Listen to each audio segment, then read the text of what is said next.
do you match them with providers, or are you still having leases on buildings yourself?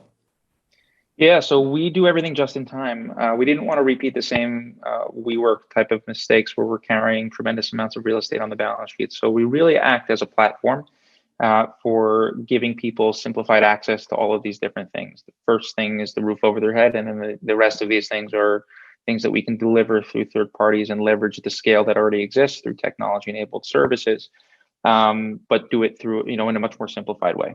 So yeah, that's how we sort of started. But the way sort of it works is that we already know, we sort of engage with the multifamily community. We said, well, okay, well, people are coming we ran some Google ads at the beginning when we had the house after the Craigslist debacle.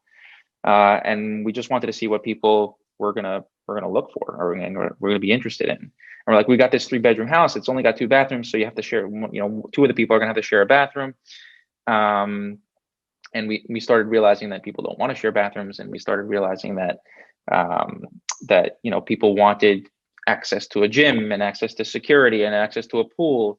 The things that millennials and Gen Zs want when they go to one of these fully managed, professionally managed apartment communities.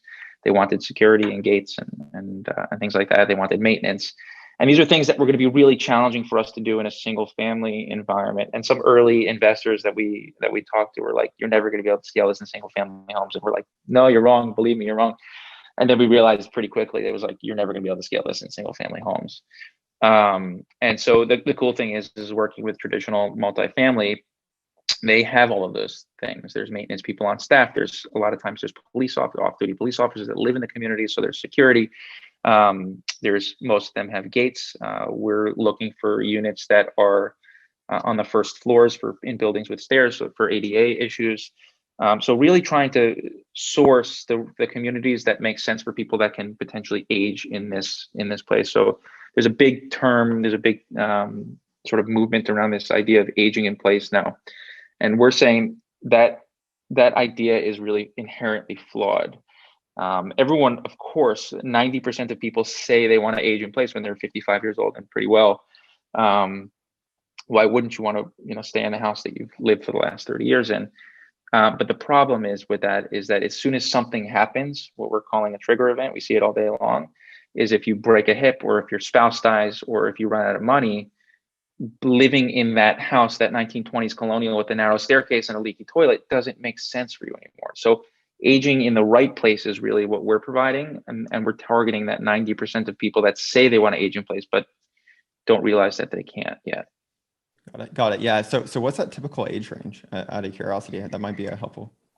Yeah, so I mean, it varies. Like, it's very hard to pinpoint it. The range is between 65 and 85 if I had to pin it. But the interesting thing is, and then one of the things that we learned with Papa too, is that everyone ages differently. And so you can't really say that a 65-year-old is really a great fit for us when that 65-year-old is still running marathons, or that a 90-year-old isn't a good fit for us, because you could have 90-year-olds that are still running marathons that might not find this appealing or might not need the extra support. So we have residents today that are as young as 59 and as old as 85. And so everyone comes to us for a slightly different reason.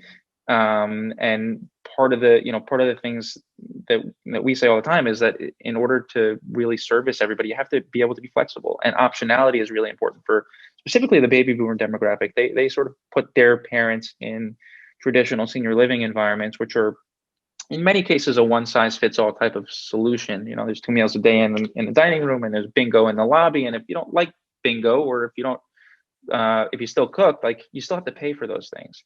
And so we said, let's leverage the existing infrastructure that's out there in order to support people like they might be supported in a traditional senior living facility, but do it in this deconstructed way, and do it with a lot more flexibility and lower cost.